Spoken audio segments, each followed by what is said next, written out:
আসসালামু আলাইকুম সবাইকে। ঘরে কিছুই ছিল না, শুধু ছিল এক প্যাকেট ফলি মাছ, মানে 5 টুকরো ফলি মাছ ছিল। তো সেটা দিয়ে আজকে রেসিপিটা বানাচ্ছি। তো ফার্স্টে আমরা ফলি মাছটাকে কেটে ধুয়ে পরিষ্কার করে এবার নুন হলুদ মাখিয়ে এবার ভালোভাবে ভেজে নিচ্ছি।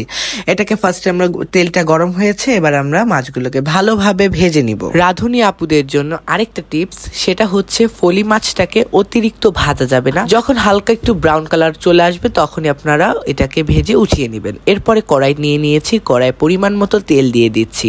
তেলটা যখন গরম হয়ে যাবে তখন আমরা দিয়ে দিলাম পেঁয়াজ কুচি আপনারা পরিমাণ মতো দিতে পারেন, তবে ফলি মাছে একটু বেশি পেঁয়াজ দিলে খেতে অনেক মজা হয়। এই ভিডিওটা যদি আপনার কাছে উপকৃত মনে হয় তাহলে একটা লাইক আর সাবস্ক্রাইব করতে ভুলবেন না। এবার হচ্ছে আমরা এর মধ্যে দিয়ে দিয়েছি কিছু কাঁচামরিচ, যেটাকে আমরা ভেঙেও নিইনি বা কেটেও নিইনি, এরকম আস্ত কাঁচামরিচ দিয়ে দিব। এরপরে আমরা এখানে 1 চামচ আদা বাটা আর 1 চামচ রসুন বাটা দিয়ে দিব।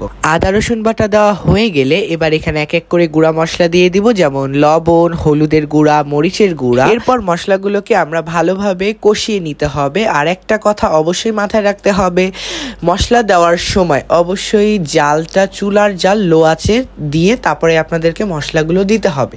এরপর আমাদের মশলা কষানো হয়ে গেছে, এবার আমরা টমেটো দিয়ে দিচ্ছি।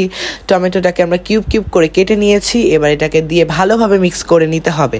নেওয়া হয়ে গেলে এবার কিছুক্ষণের জন্য ঢাকা দিয়ে রাখলে আমাদের টমেটোটা হালকা গলে যাবে। এরপরে হচ্ছে যে যখন দেখবেন যে আমাদের গ্রেভিটা তেল ছেড়ে দিয়েছে তখনই কিন্তু আমরা এর মধ্যে দিয়ে দিব পর্যাপ্ত পরিমাণে পানি। পানিটা যদি আপনারা মাছটাকে ঝোল খেতে চান তাহলে বেশি পানি দিবেন, আর যদি একটু আমাদের মতো একটু গ্রেভি করে ভুনা খেতে চান তাহলে পানিটা কম দিবেন।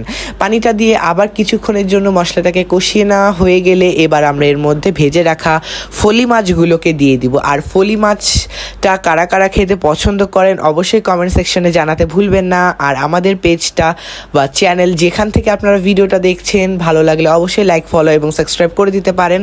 আর ভিডিওটা কেমন লেগেছে অবশ্যই কমেন্ট করে জানাতে পারেন। আর ফলি মাছের এই ভুনাটা আপনাদের কাছে কেমন লাগলো সেটা সম্পর্কেও জানিয়ে দিবেন। আজকের মতো এখানেই বিদায় নিচ্ছি। সবাই ভালো থাকবেন, সুস্থ থাকবেন। আল্লাহ হাফেজ এভরিওয়ান।